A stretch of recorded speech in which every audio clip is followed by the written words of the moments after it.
Assalamualaikum warahmatullahi wabarakatuh.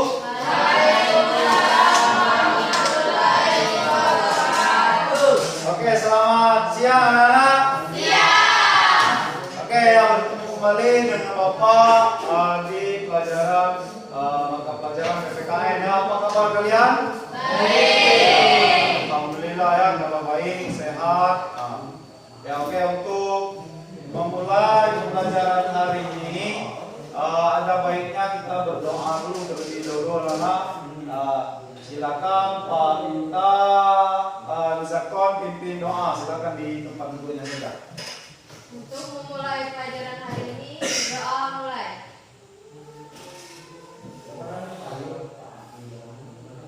Selesai. Ya, oke, ya, alhamdulillah. Ya, Pak mau absen dulu nih. Apakah ada yang tidak hadir? Ya.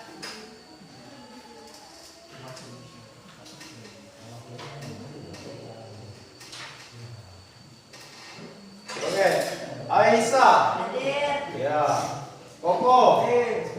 Ya, Mizakon. Hadir, Pak. Ya, Pinky. Pak. Ya, Pak ya. Prenti. Hadir. Tommy. Hadir. Vanessa. Hadir. Ya, Yela. Hadir. Ya, Yelsi. Hadir. Ya, Yola. Hadir. Salsabila. Hadir. Ya, hadir semua ya. Kecuali yang Pinky tadi ya. Oke, sebelum mulai pembelajaran yang pertama ya, Pak ingin memeriksa ya, silakan keluarkan dulu alat-alat pendukung belajar seperti ya buku paket ya, silakan keluarkan dulu. Pak ingin bertanya, siapa yang tidak piket pagi tadi? Ada? Apa piket semua? Ya, ya harus menjalankan kewajiban kita sebagai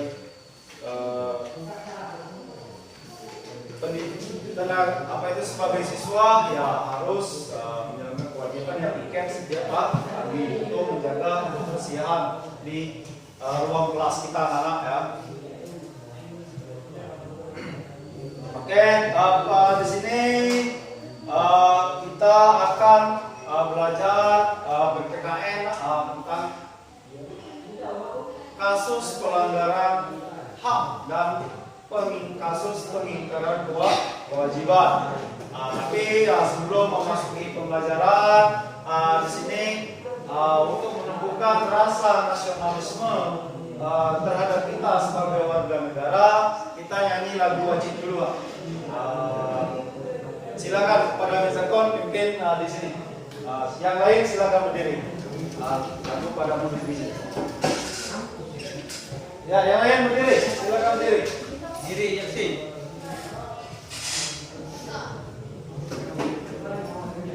Marilah teman-teman kita menyanyikan lagu wajib nasional pada putri.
Apa tujuannya kita menyentuh wajib ya? Salah satu bentuk kita menjalankan nilai-nilai Pancasila sila ketiga. Apa bunyinya?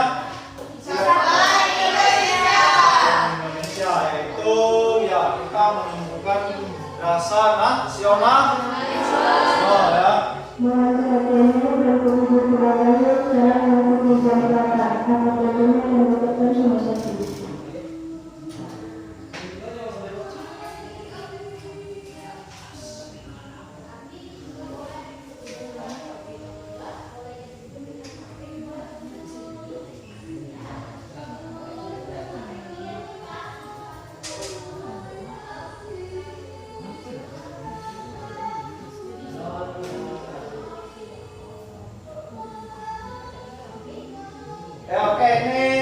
video nak. Video ini video motivasi ya, sebagai motivasi buat kita bersama dalam menjalankan kehidupan ini supaya jadi orang sukses ya. Nah, ada yang mau jadi orang sukses ini? Ada. Nah.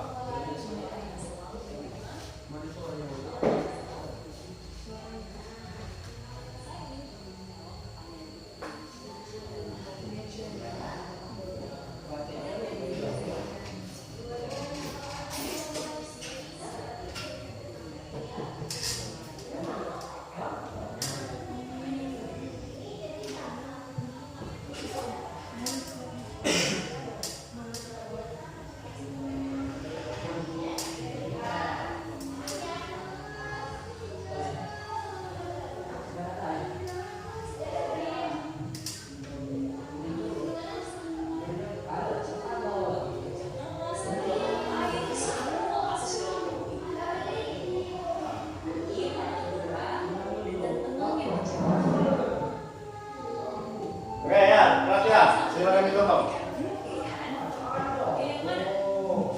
Pilih menjadi orang yang selalu menerima atau orang yang selalu menerima. Saya ingin menjawab pertanyaan itu dengan cara lalu dengarkan cerita saya ini. Ada dua anak manusia yang siap dilahirkan ke dunia. Yang ayah dan mereka bertanya kepada keduanya, kalau kalian diberi pilihan menjadi orang yang selalu menerima atau menjadi orang yang selalu memberi, kalian pilih menjadi yang mana? Orang pertama langsung menjawab sambil tertawa. Ya pasti saya milih untuk selalu menerima dong. Kan enak, hidup santai, gak bekerja, gak bekerja lemas, gak perlu apa-apain, semua pasti sudah terpenuhi. Tapi orang kedua dengan tenangnya menjawab, biarlah saya menjadi orang yang selalu memberi. Mendengar jawaban kedua orang ini, sang malaikat pun berkata, baiklah, kalau pilihan ini memang kehendak kalian, maka apa yang kamu minta akan kukabulkan. Dan seketika mereka berdua melahirkan dia. Ketika mulai dewasa, terlihat perbedaan antara kedua orang ini. Orang pertama memang selalu menerima tanpa mampu memberi. Ya, dia adalah seorang pengemis yang hidup dari menerima belas kasih orang lain. Sedangkan orang kedua selalu memberi. Akhirnya dia menjadi orang kaya dan beruntung. Nah, sekarang balik lagi ke jawaban kamu. Kira-kira setelah mendengarkan cerita saya tadi, apakah jawaban kamu tetap sama atau berubah? Ya, kita seringkali dinamakan memberi dan kehilangan. Kita seringkali dinamakan memberi dengan berkurang dan kerugian. Padahal tidak seperti itu pada kenyataannya. Ketika kamu bisa memberi, kamu akan menyadari bahwa kamu adalah orang yang paling beruntung. Oke, cukup setengah di sini. Nanti ada video lanjutan kedua. Nah, video ini apa? Tujuannya kita menonton. Setelah kalian tonton di setengah ini. Ya, motivasinya apa yang kita ambil? Dari setelah kita dengar penjelasan dari Mbak Peri Iliana ini. Dia menganjurkan kita untuk apa? Memberi. Ya, selalu memberi. Enak memberi atau menerima? Memberi. Ya, kalau kita memberi itu ya tadi, berarti kita memiliki ya ada lebihnya. Siapa yang mau selalu menerima di sini? Ada nggak?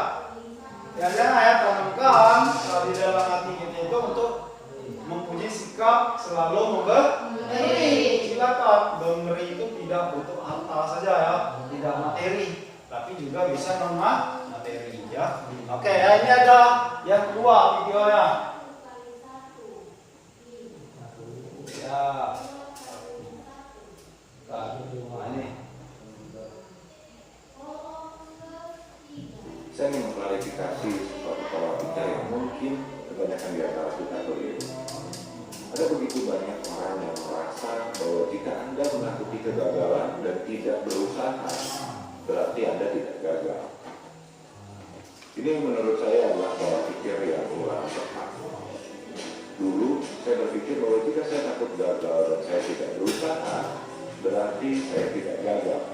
Saya jauh lebih hebat dibanding teman-teman saya yang berusaha dan gagal terus-menerus. Saya bisa mengetawakan mereka dan merasa bangga karena saya memiliki rekor kegagalan yang paling sempurna. Karena saya tidak pernah gagal. Hingga sampai ke satu ketika di mana saya mulai melihat hasil dari teman-teman saya yang berusaha dan berjuang terus-menerus. Memang betul, kebanyakan di antara mereka berhenti setelah gagal 10-15 kali. Ada yang bahkan berhenti setelah gagal hanya 2-3 kali saja. Tapi ada satu orang yang menonjol, satu orang bodoh yang terus-menerus berusaha. Dia bagaikan ikan bangsa yang tidak pernah berhenti. Dia yang memiliki jumlah kegagalan yang paling banyak. Dan ternyata dialah yang menjadi paling sukses. Di situ saya menyadari bahwa ternyata yang bodoh itu bukan dia, tapi saya. Karena saya yang memiliki rekor kegagalan paling sedikit. Lebih tepatnya, saya memiliki rekor kegagalan yang paling sempurna. Karena saya bahkan tidak pernah gagal. Teman-teman saya yang gagal belasan atau puluhan kali di satu bidang, hingga akhirnya mereka menyerah. Setelah gagal lagi di bidang baru tersebut belasan dan puluhan kali, mereka pun mencapai kesuksesan. Ketika saya bertanya kepada mereka rahasia mereka bisa sukses secara sangat cepat di bidang baru, mereka ternyata mengatakan bahwa pengalaman kegagalan mereka di bidang sebelumnya yang mengantarkan mereka untuk meraih hasil yang cepat di bidang baru. Peristiwa tersebut membuat saya berpikir bahwa ternyata semua pola pikir saya selama ini salah. Kunci untuk meraih sukses dalam bidang apapun adalah kita harus berani untuk gagal. Bahkan saya jadi teringat kembali kata-kata salah satu guru saya bahwa sebetulnya kita cukup mengumpulkan kegagalan terus-menerus karena orang yang paling banyak gagal adalah orang yang paling sukses nantinya. Selama ini saya menakuti kegagalan karena berharap bahwa jika saya tidak gagal dan hanya mengambil peluang yang saya benar-benar yakin untuk menang, saya akan langsung sukses. Masalahnya pola pikir saya ini sangat bodoh. Karena peluang sempurna itu tidak pernah tiba. Saya menunggu terus-menerus. Tapi peluang sempurna itu tidak pernah kunjung tiba. Tapi setelah hari itu saya menyadari bahwa bukan ketakutan atas kegagalan yang akan mengantarkan saya menuju kesuksesan, tapi sebaliknya, cinta saya untuk kesuksesan yang akan membuat saya kuat untuk melewati proses kegagalan. Hari ini saya sangat bersyukur karena saya sudah mengunjungi belasan negara, mengunjungi puluhan kota, dan berbicara dengan puluhan ribu orang. Semua prestasi saya maupun semua prestasi yang akan saya raih besok, saya bisa katakan kepada Anda bahwa semua adalah hasil dari buah kegagalan. Ini bukan berarti saya tidak takut untuk gagal, karena sampai hari ini saya pun masih takut untuk gagal. Cuman perbedaannya adalah hari ini hasrat saya untuk meraih hasil melebihi ketakutan untuk kegagalan saya. Saya jadi lebih bisa menerima kegagalan. Saya masih tidak menyukai kegagalan. Ya, bicara jujur aja sih, siapa yang suka ketika mereka gagal? Tapi setidaknya sekarang saya sudah bisa menerima kegagalan karena saya sudah bisa lebih legowo, lebih ikhlas ketika dihadapi dengan kegagalan. Untuk maju dan sukses bukan berarti Anda harus menjadi super berani dan bebas dari rasa takut. Saya tidak percaya bahwa adanya manusia yang tidak takut. Saya yakin bahwa di lubuk hati kita paling dalam pasti ada rasa takut. Ada keraguan-keraguan tertentu. Tapi Anda bisa kok tetap maju walaupun Anda takut. Anda bisa kok terus tekun walaupun Anda takut. Anda bisa kok terus melakukan walaupun Anda takut. Ini yang disebut sebagai keberanian. Anda cukup menyadari bahwa kegagalan itu selama Anda bisa melewati kegagalan Anda terus-menerus, kesuksesan yang ingin Anda raih pun adalah sebuah kepastian. Cuma Anda tidak akan mungkin meraih sukses jika Anda tidak siap melewati kegagalannya. Anda akan jatuh 10 kali, tapi ya tak apa-apa. Karena di kali ke-11 Anda akan meraih impian Anda. Orang-orang yang tidak berani untuk gagal pada akhirnya akan menjadi pecundang sebenarnya. Ini sangat ironis, tapi ya beginilah hidup. Anda bisa memutuskan Anda ingin menjadi orang yang takut untuk gagal atau orang yang berani untuk sukses. Semoga kisah tentang kegagalan hari ini bisa mengantarkan Anda menjadi setidaknya lebih berani untuk mencoba. Anda mungkin akan gagal, atau bahkan lebih tepatnya Anda pasti akan gagal. Tapi it's okay.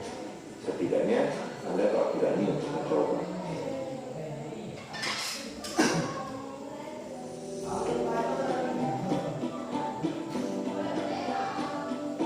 Ini akan menjadi kecundang sebenarnya. Oke, di sini Pak ingin bertanya, siapa yang ingin sukses? Saya. Ya, siapa yang mau sukses? Ya, tenang ya, harus sukses. Walaupun kita dari sebagai keluarga anak kampung, anak petani, ya cita-cita itu wajib kita miliki. Nggak bayar, cita itu ya tanamkan. Ya ingin jadi orang sukses. Setelah kita tonton di sini, ini tadi mengajari kita menanamkan motivasi semangat supaya jadi orang sukses. Apa pembelajaran pertama yang kita ambil dari video ya apa kok? Masuk sini. Ya, masuk sini. Setelah saya nonton, apa yang kalian lihat? Setelah saya nonton, saya mempelajari bahwa jangan takut dengan kegagalan. Iya. Karena kegagalan awal dari kesuksesan. Oke, tepuk tangan dulu ya. Jangan takut dengan kegagalan karena ya kegagalan adalah awal dari kesuksesan. Ya, oke, benar. Satu lagi siapa yang perempuan? Ya. Silakan maju ke depan nih. Ayo. Ya, silakan sini. Apa motivasinya setelah tonton ya? Setelah saya menonton video tersebut, saya menyimpulkan bahwa berani mengambil resiko akan membuat saya berhasil di kemudian hari. Ya, oke, tangan dulu ya. Ya, oke ya. Ya, pada intinya di video tadi yaitu jangan kita takut dengan kegagalan. Jangan takut untuk mencoba hal yang baru. Walaupun gagal 5 kali, 10 kali, Tuhan itu maha adil juga. Dari kegagalan itulah kita menjadikan sebuah pembelajaran. Setelah gagal baru kita jadi orang sukses. Orang sukses itu nggak langsung dia langsung buka usaha berhasil, enggak. Waktu dulu banyak, gagal dulu. Setelah itu baru dia jadi orang sukses. Nah, kita lihat contoh tadi kan, dia mengakui sendiri padahal saat sekolah dia menentang. Tidak berani dia mengambil atau mencoba sebuah hal yang baru karena takut gagal. Sedangkan temannya yang biasa-biasa, dia berani mencoba walaupun gagal dia tetap semangat terus.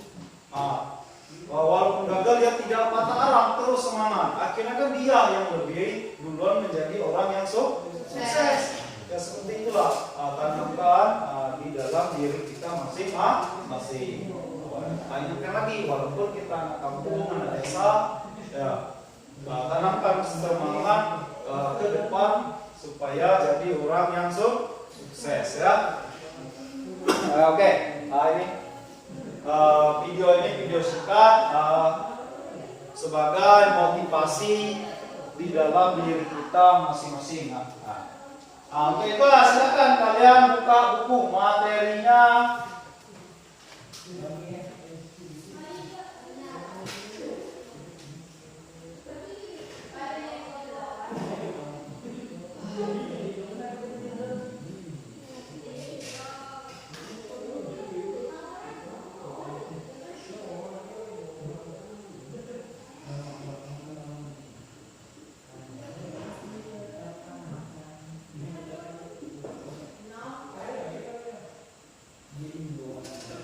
Ya, silakan buka buku materi kasus pelanggaran hak dan kasus pengingkaran kewajiban halaman 23.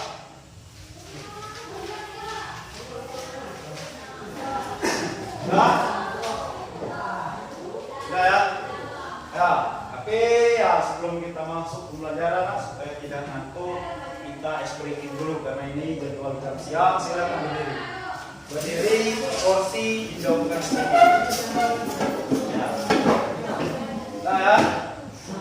Nah, di sini nanti apa-apanya kalau Pak bilang Pancasila, kalian jawab di hatiku ya. Kalau Pak bilang Pancasila, di hatiku. Kalau Pak jawab, Pak bilang lagi persatuan.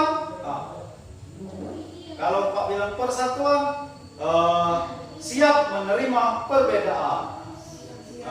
Siap menerima perbedaan. Nah, setelah itu, setelah menerima perbedaan, kalian langsung ini semangat, semangat, semangat 3 kali ya. Jadi 3 ada ya.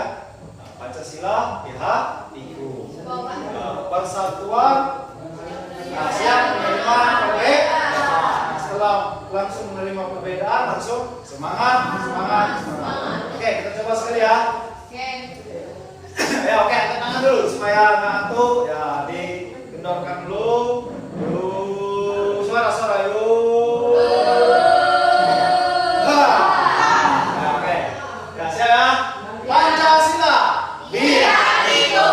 Persatuan, siap menerima perbedaan. Semangat, semangat, semangat. Oke, yang kompak. Ini langsung. Nah, udah coba lagi yang lain bersuara semua. Siap ya? Ya. Pancasila, di hatiku. Persatuan, siap menerima perbedaan. Semangat, semangat, semangat. Ya, oke, tenang.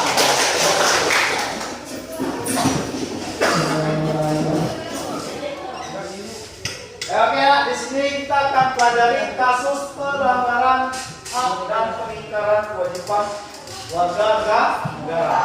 Jadi tujuannya kita belajar ini selain mengetahui apa itu contoh kasus pelanggaran hak dan pengingkaran kewajiban, kita juga sebagai warga negara yang baik tidak akan melakukan kasus pelanggaran hak dan kasus pengingkaran kewajiban sebagai warga negara. Ya, oke. Nah, coba baca dulu. Jelas. Pelanggaran hak itu yang poin 2. Ya, pelanggaran hak, baca. Ya, yang nomor 2. Pelanggaran hak warga negara terjadi akibat dari adanya kelalaian atau pengingkaran terhadap kewajiban, baik yang dilakukan oleh pemerintah maupun oleh warga negara sendiri. Ya, oke ya. Pelanggaran hak itu adalah ya yang mana terjadi akibat adanya kelalaian atau pengingkaran terhadap kewajiban. Yang mana baik itu dilakukan oleh pemerintah atau kita sebagai warga negara ya. Itu terjadinya kasus pelanggaran hak itu ya. Ini contohnya. Ini contoh kasus pelanggaran hak dalam bidang pendidikan. Yang mana pendidikan ini telah diatur di dalam Undang-Undang Dasar tahun 1945 pasal 3 ayat 1. Silakan Tommy baca dulu, baca sini supaya kau ingat. Baca ya. Bunyi pasal 31 ayat 1. Langsung dari Undang-Undang Dasar. Undang-Undang Negeri tahun 1945. Ya ulang, yang Undang-Undang Dasar Negara Republik Indonesia tahun 1945. Ya coba. Tangan dulu. Undang-Undang Dasar Negara Republik Indonesia tahun 1945. Pasal 31 ayat 1 berbunyi setiap warga negara berhak mendapatkan pendidikan. Ya oke, nah silakan dulu. Setiap warga negara berhak mendapatkan pendidikan. Kalian ini warga negara bukan? Warga negara Indonesia. Nah contohnya sudah mendapatkan hak pendidikan belum kalian ini? Sudah. Sekolah. Di sekolah kita mendapatkan kegiatan Pembelajaran. Itu contoh haknya sebagai warga negara bidang pendidikan.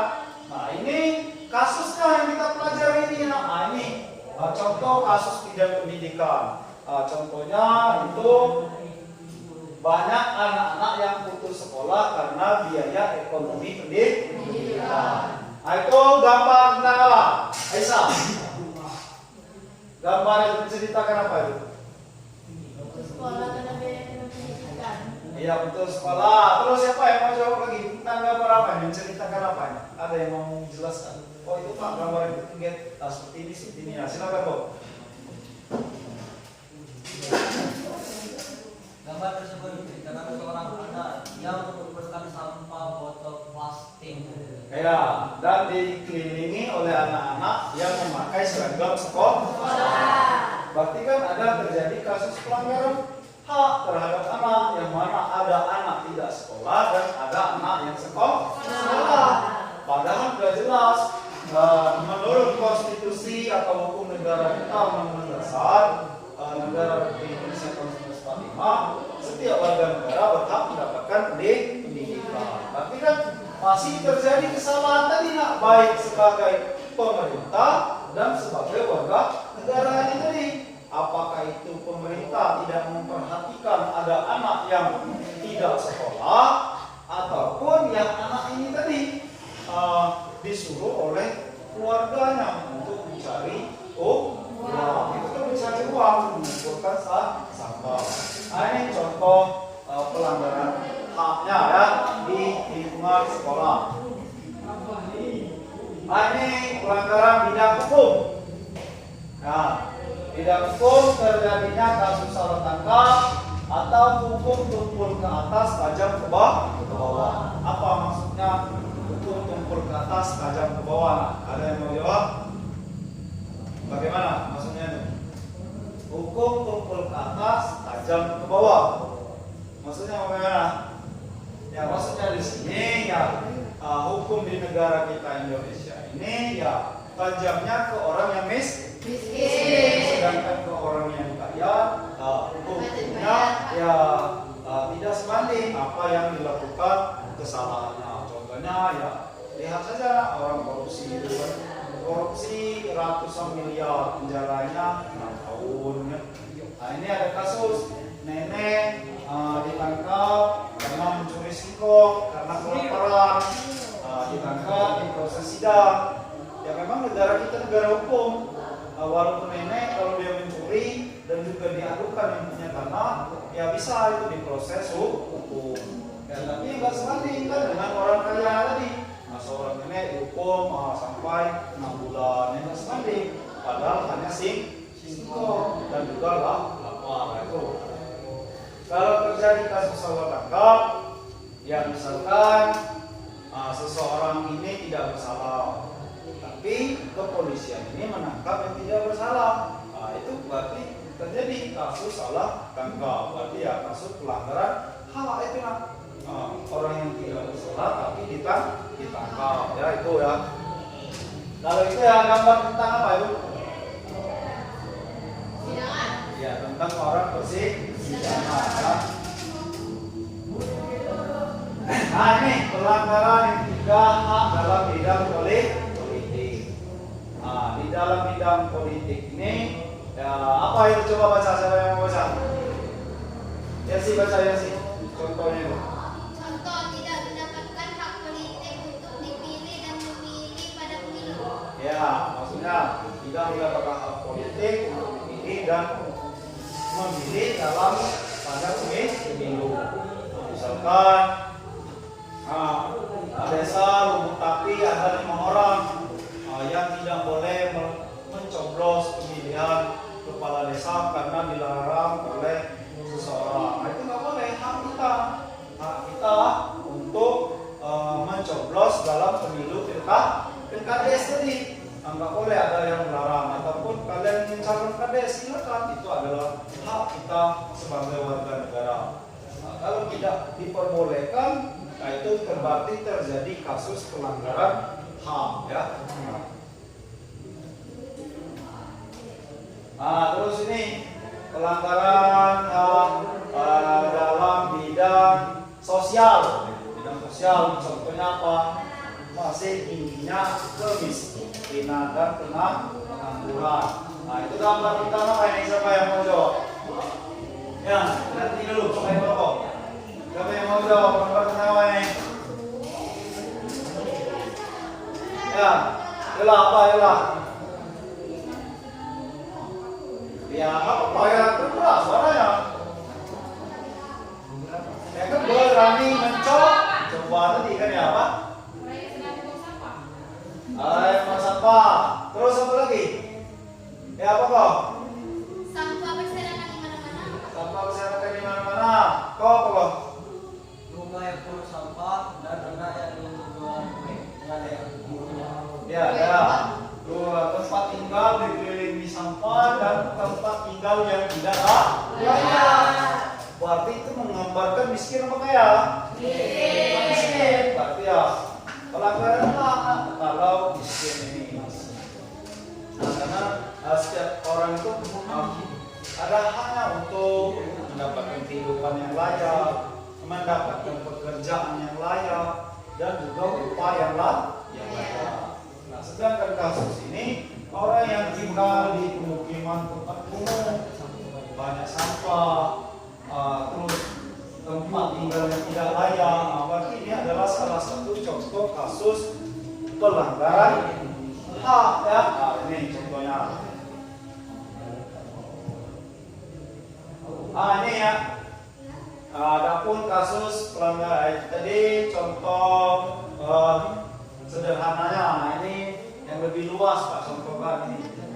Ada di lingkungan keluarga, ada di lingkungan masyarakat, dan nanti ada juga di lingkungan warga negara, bangsa dan negara. Nah, ini siapa yang mau bacakan? Yang kasus pelanggaran di lingkungan keluarga, siapa yang mau baca? Maju. Ya, silakan maju sini. Ya, keras ya suaranya ya. Kasus pelanggaran hak di lingkungan keluarga. 1. Mengganggu adik yang sedang belajar. 2. Memaksakan kehendak terhadap orang tua. 3. Orang tua tidak memberikan pendidikan terhadap anak. Ya, oke. Silakan dulu. Di sini Pak ingin bertanya. Ada yang sering ganggu adik sedang belajar? Nah, coba pasangan ya, jujur ya. Masalah sih ya. Ya. Jadi nggak boleh ya kalian mengganggu adik atau kakak yang sedang belajar. Berarti kalian mengambil haknya, hak dia untuk belajar. Terus yang kedua apa? Memaksakan kehendak terhadap orang tua. Nah, siapa yang bisa berikan contoh memaksakan kehendak terhadap orang tua? Bagaimana contohnya? Oh Pak, ini. Siapa? Tidak beli HP-nya kalian. Ya, coba maju. Ya lain dulu. Yalah, pernah kalau memaksakan kehendak terhadap orang tuamu? Bagus. Kalau tidak pernah, siapa yang pernah? Nggak apa-apa, itu belum sama. Oke, walaupun nggak pernah, siapa yang bisa berikan contoh tadi? Contoh memaksakan kehendak terhadap orang tua. Ya, siapa? Ya, silakan. Berdiri ya. Berdiri di situ. Ya, oke, silakan. Contoh memaksakan kehendak dengan orang tua itu bisa loh Pak. Memaksakan orang tua kita minta beli HP padahal itu minta duit. Oh ya, oke. Ya, silakan dulu. Ya. Contohnya dari Yesi, kita memaksa orang tua untuk beli HP. Padahal orang tua kita sedang tidak mempunyai uang. Nah, itu adalah memaksa kita. Berarti pelanggaran apa enggak itu? Pelanggaran. Berarti jangan dilakukan kalau pelanggaran. Berarti enggak boleh kita memaksa kehendak terhadap orang tua. Kalau kewajibannya apa? Ini pelanggarannya ya memaksa kehendak. Kalau kewajiban kita apa sebagai diri keluarga? Menyediakan fasilitas. Ya, kewajiban kita ya mematuhi atau menghormati orang tua. Ya. Terus yang ketiga, orang tua tidak memberikan pendidikan terhadap anak.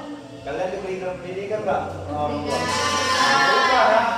contohnya ya orang tua ya merestui kita sekolah, ataupun contoh kecilnya kalian di rumah diberi nasihat. Ada yang tidak diberi nasihat di sini oleh orang tuanya, ada nggak? Enggak ya, diberi semua ya. Ya banyak nasihat itu kan. Mungkin rajin sekolah biar bapak dan ibu yang mencari uang, karena itu adalah contoh pendidikan yang diberikan oleh orang tua. Dan yang kedua, ini ada kasus pelanggaran hak di lingkungan masyarakat ya. Di lingkungan masyarakat, siapa yang mau maju bacakan, silakan. Pak minta ini. Ayo. Vanessa ya, Vanessa maju kembali Pak. Vanessa 9 ya, Vanessa maju baca. Maju sini ya. Berdiri sini. Maju sini supaya bergerak.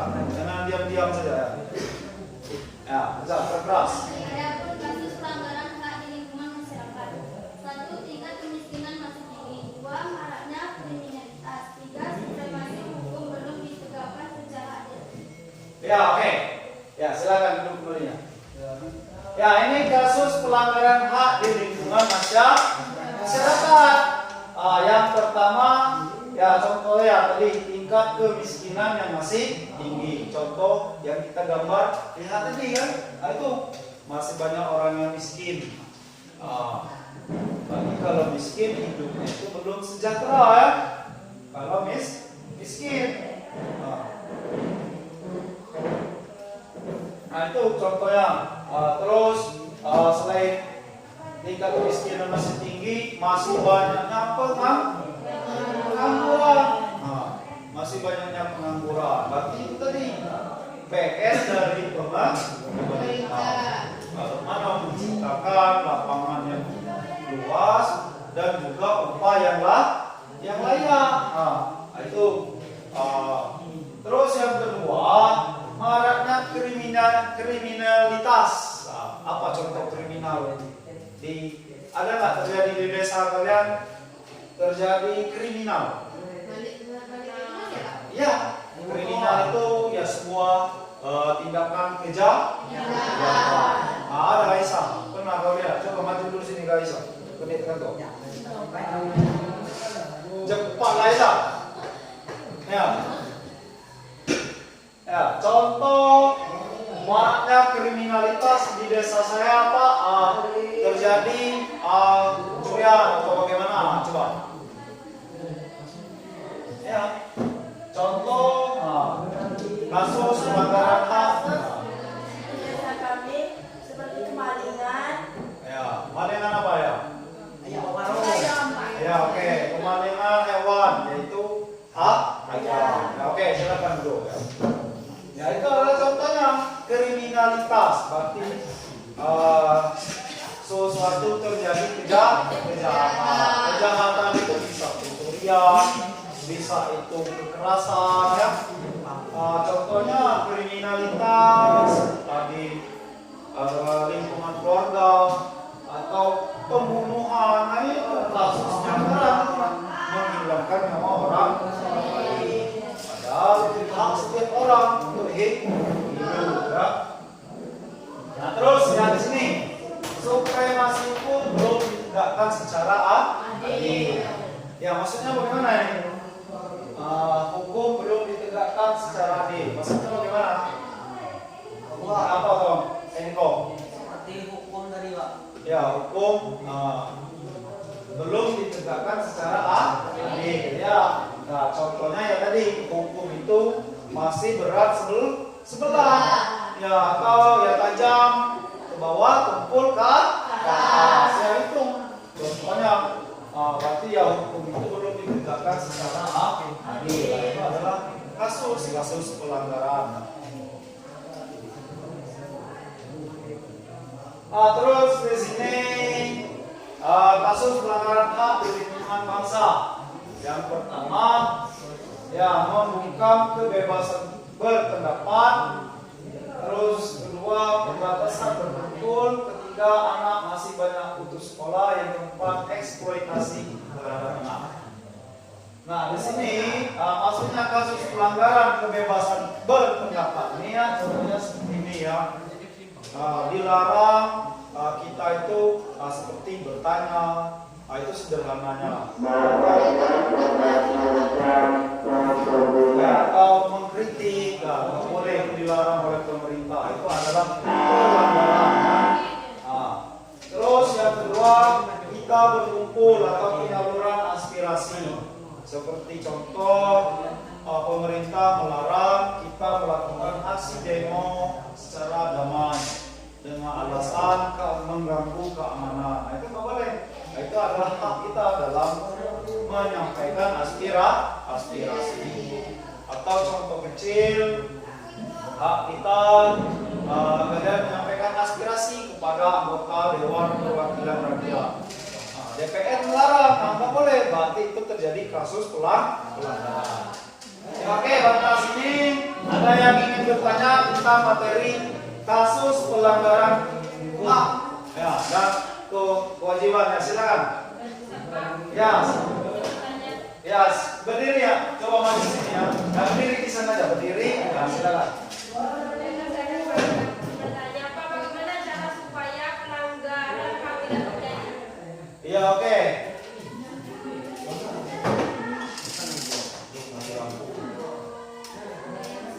Ya, oke ya. Kalau apa itu layarnya mati ya nak, karena mati lampu yang hidup lagi ini. Ini entah karena kayak sebelum hidup ya. Mudah-mudahan mampu sekali hidup. Ya. Pertanyaan dari teman kita ialah ya. Coba diulangi tadi ya. Kenapa ya? Bagaimana supaya pelanggaran HAM tidak terjadi lagi? Ya oke, bagaimana Pak supaya pelanggaran hak tidak terjadi lagi? Ya, yang pertama ya kita sebagai warga negara kita jalankan kewajiban kita sebagai warga negara. Terus yang kedua, pemerintah juga harus tegas. Pemerintah harus tegas. Nah itu PR dari pemerintah. Kalau pemerintah dan warga juga telah menjalankan dengan sebaik-baiknya, ya insya Allah pelanggaran kasus hak ini tidak akan terjadi kembali. Ya. Selain yang ada lagi, ya. Oh ini ya silakan pembahasannya diolah ya silakan. Eksploitasi anak apa, Pak? Ya oke. Perhatikan ya, apa Pak yang dimaksud dengan eksploitasi anak? Eksploitasi anak itu artinya ya ada oknum atau kelompok atau seseorang memanfaatkan anak untuk bekerja, padahal anak itu haknya adalah menempuh pendidikan. Untuk bekerja itu belum, anak itu kalau dia masih anak-anak dia harus memiliki hak dan kewajiban yaitu berpendidikan. Jadi kalau melakukan eksploitasi ya itu tidak boleh. Ya eksploitasi itu adalah ya memanfaatkan anak dengan memperkerjakan. Contohnya ya tadi bisa mengumpul sampah, bisa mengamen, ya itu contoh eksploitasi pekerjaan. Ya, oke ya. Di sini ya, nanti anak dulu ya akan bertanya. Di sini Pak bertanya, Pak minta Salsa yang jawab ya. Salsa yang jawab berdiri nanti ya. Di sini. Ya. Salsa coba Salsa berikan contoh kasus pelanggaran hak warga negara di lingkungan sekolah. Ya, keras ya suaranya.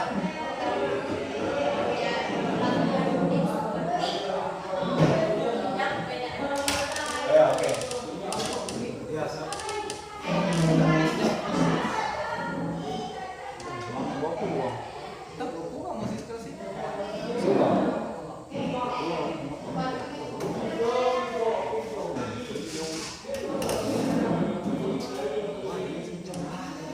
Cek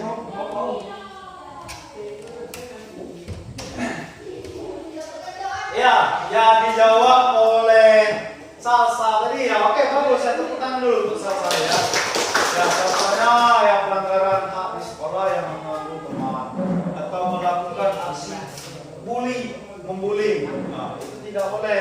Contoh bullying itu ya, artinya bullying itu yang menghina. Kalau bahasa kita memadakan, nah itu nggak boleh ya. Contohnya menghina perbedaan agama atau menghina perbedaan suku bangsa atau menghina ya suku bangsa itu termasuklah fisik, ya kulit kan, rambut, nah, nggak boleh. Kita sebagai warga negara harus menghormati adanya perbedaan. Nah, itu contohnya.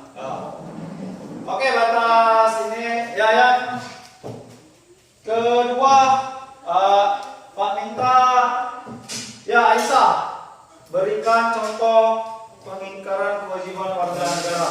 Ya, silakan berdiri nak jawab pertanyaan. Jelas saya menjawab melanggar aturan lalu lintas seperti tidak memakai SIM atau helm saat berkendaraan sepeda motor. Ya, oke, tepuk tangan dulu untuk Aisyah.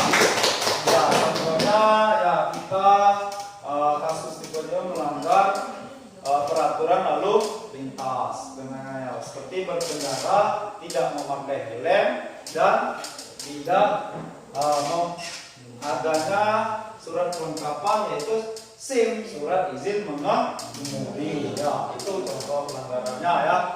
Ya, oke, batas ini Pak. Ini ada tugas kelompok ya. Ada kelompok 1 dan kelompok 2. Nah, ini nanti Pak kasih waktu ya 20 menit. Silakan masing-masing diskusi masing-masing kelompok, baik kelompok 1 dan kelompok 2. Perintahnya bisa tak ya? Perintahnya berikan ya semuanya. Berikan contoh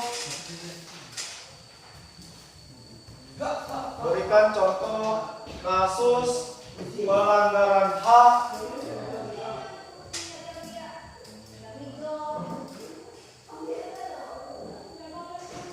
di lingkungan tempat tinggal kalian. Terus ya, yang kedua sudah.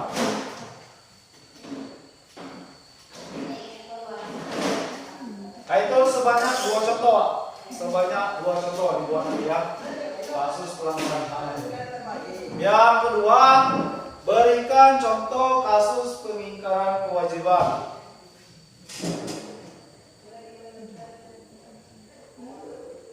di lingkungan tempat tinggal. Masih kasus pengingkaran kewajiban atau pelanggaran kewajiban di lingkungan tempat tinggal. Masih sebanyak 2 contoh.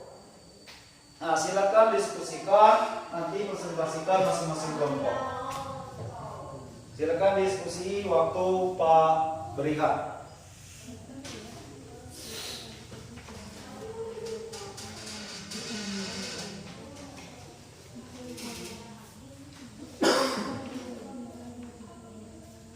Waktu 10 menit Pak kasih ya. Kasus pelanggaran hak dan kasus pengingkaran kewajiban. Di lingkungan tempat tinggal itu serah di masyarakat di sekolah. Ya, lingkungan tempat tinggal ya lingkungan masyarakat maksudnya ya. Masyarakat. Ya, kan tempat tinggal kita jadi masyarakat.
Oke, bagaimana anak-anak, sudah selesai? Oke, kalau sudah selesai, nanti kelompok 1, kelompok 2 presentasinya mau di tempat duduk atau di depan? Ya, di depan ya, supaya jelas. Pak minta silakan kelompok 2 maju.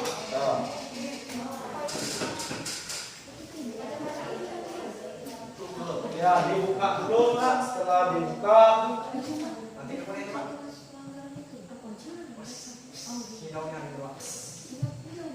Bentar ya.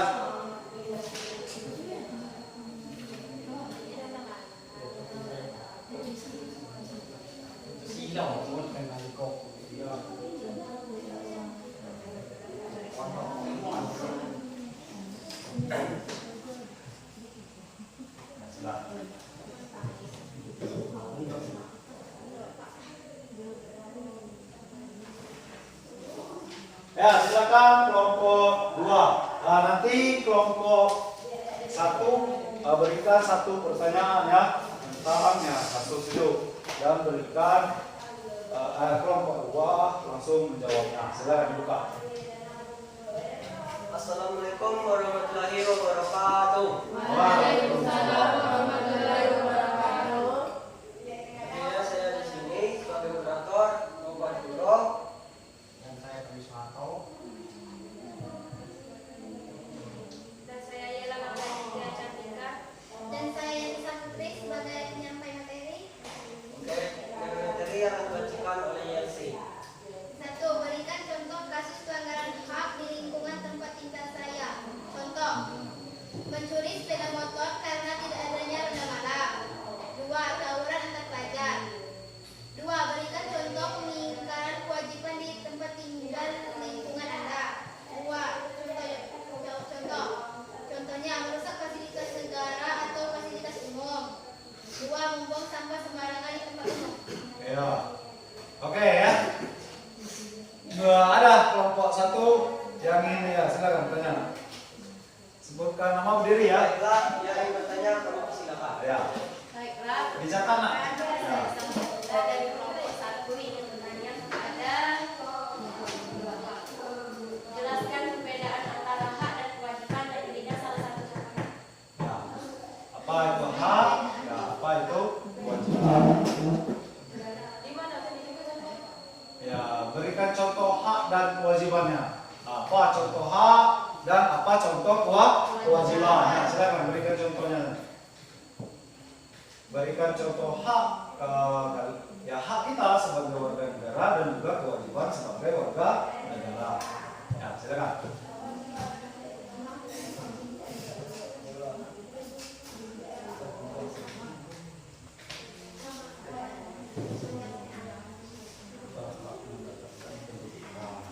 Baiklah.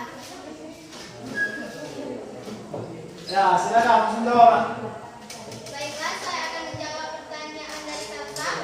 Contoh hak kita sebagai warga negara adalah untuk mendapatkan fasilitas pendidikan, dan kewajiban kita sebagai warga negara adalah menaati peraturan lalu lintas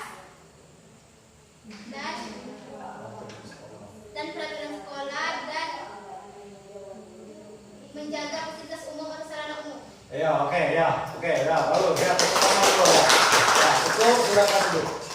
Baik, kelas dari kami akhiri. Wassalamualaikum warahmatullahi wabarakatuh. Sini. Tugasnya. Waalaikumsalam. Ya, silakan dulu. Tidak aktif sekali. Ya, oke ya. Ya, baru kok. Kelompok 2 sudah. Kelompok 1 silakan maju.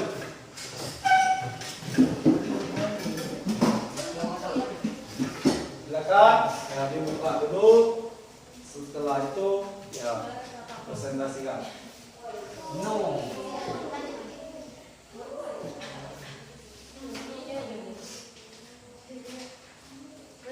Ya, silakan.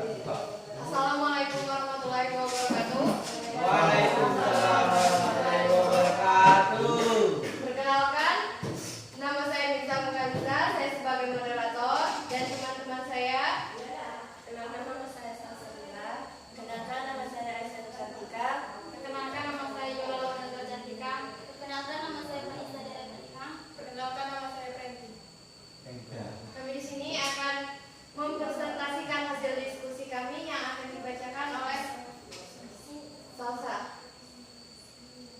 Ya, silakan Salsa ya. Berkeras suaranya Salsa.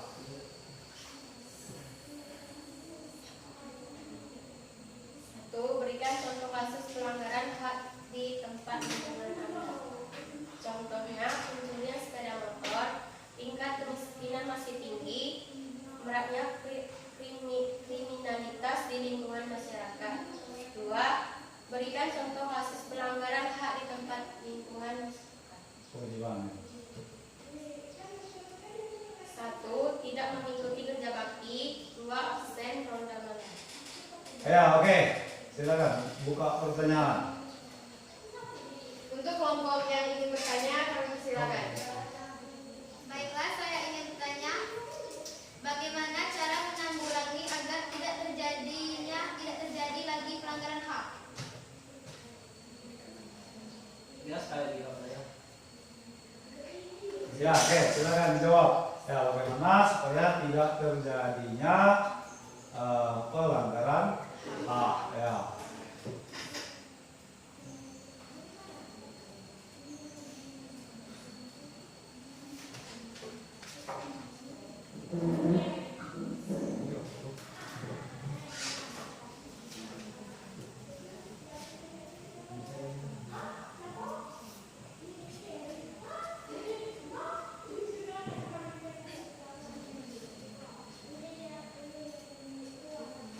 Ya, oke, silakan.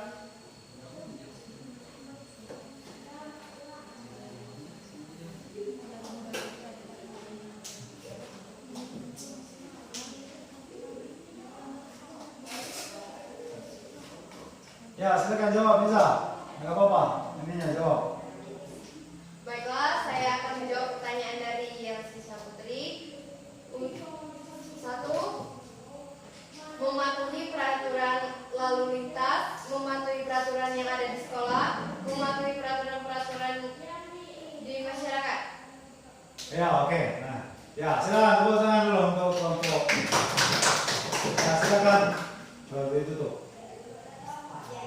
Baiklah, itulah saja yang dapat kami sampaikan dalam presentasi ini. Wabillahi taufiq wal hidayah. Wassalamualaikum warahmatullahi wabarakatuh. Waalaikumsalam.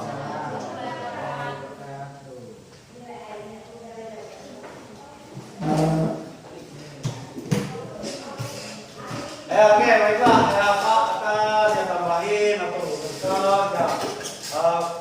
Pertanyaan dari teman Anda Yelsi, bagaimana supaya hak itu pelanggaran hak tidak terjadi. Ya, yang pertama kita ya menghormati ya adanya perbedaan hak. Terus yang kedua kita menjalankan kewajiban atau melaksanakan kewajiban, baik kita sebagai warga negara dan juga sebagai pemerintah. Kalau antara hak dan kewajiban itu seimbang, maka tidak ada yang namanya adanya kasus pelanggaran hak ataupun ya kasus pengingkaran kewajiban. Jadi ya kedua-duanya ya harus seimbang antara hak dan kewajiban. Ya itu ya. Ya oke. Belajar sudah selesai. Ya kita masuk penutup ini. Di penutup ini Pak minta kita merangkum ya, merangkum pembelajaran hari ini tentang materi kasus pelanggaran hak dan kasus pengingkaran kewajiban. Nah, sini Pak minta siapa yang mau jawab? Silakan. Rangkumannya setelah kita belajar materi ini tadi, siapa yang mau jawab? Silakan angkat tangan. Ya. Ya, silakan. Yola dulu. Ya, berdiri ya. Ya, di sana saja ya. Dari pembelajaran tersebut saya mengambil hikmah kita mengetahui contoh-contoh kasus pelanggaran hak dan kasus pengingkaran kewajiban sebagai warga negara. Iya, oke. Ya, silakan dulu. Ya, yang pertama yang catat ya, kita ya mengetahui contoh-contoh kasus pelanggaran hak dan kasus pengingkaran kewajiban ya, sebagai warga negara ataupun sebagai pemerintah. Terus yang kedua siapa? Yang mau jawab? Nah, ya silakan, Aisyah. Kami sebagai warga negara akan menghormati hak sesama manusia dan akan melaksanakan kewajiban sebagai warga negara. Ya, oke ya. Ya ini supaya kita tidak terjadi kasus pelanggaran syariah, kita menghormati adanya perbedaan setiap hak manusia, dan juga kita akan melaksanakan kewajiban sebagai warga negara.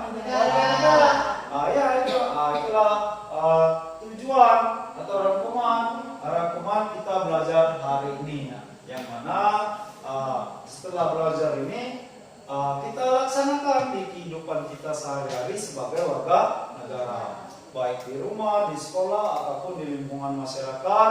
Sebagai warga negara, kita menghormati setiap hak-hak manusia, dan juga kita melaksanakan kewajiban sebagai warga negara.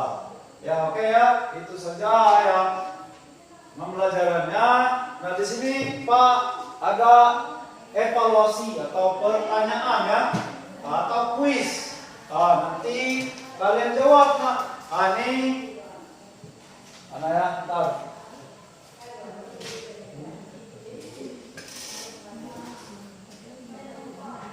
Oke ya, kelihatan ya. Coba dilihat dulu ke papan. Perintahnya, silakan peserta didik untuk membuka akun emailnya masing-masing untuk mengerjakan post test Google Form ya. Nanti karena kalian nggak bawa HP, kita peraturan sekolah nggak bawa HP, silakan setelah ini di rumah pulang nanti kerjakan, langsung kerjakan. Pak kasih waktu itu sampai jam 5 sore Pak terima hasilnya. Lewat dari jam 5 sore enggak Bapak nilai lagi ya hasil evaluasi yang kalian kerjakan itu. Silakan kalian buka, nanti akan Bapak kirim di grup linknya. Silakan dibuka, isikan email. Setelah isi email kalian kerjakan. Paham ya? Paham ya? Nanti kerjakan ya. Karena kalau mau laptop ya laptop kita cuma satu, ya nggak cukup waktunya ya. Nanti sama seperti yang kemarin kerjakan. Buka dulu WA, buka melalui email. Setelah itu kerjakan, ada 5 soal yang Bapak kirim di evaluasi. Oke, kalau begitu silakan kalian tutup buku-bukunya, silakan kalian rapikan kembali ya. Silakan dirapikan.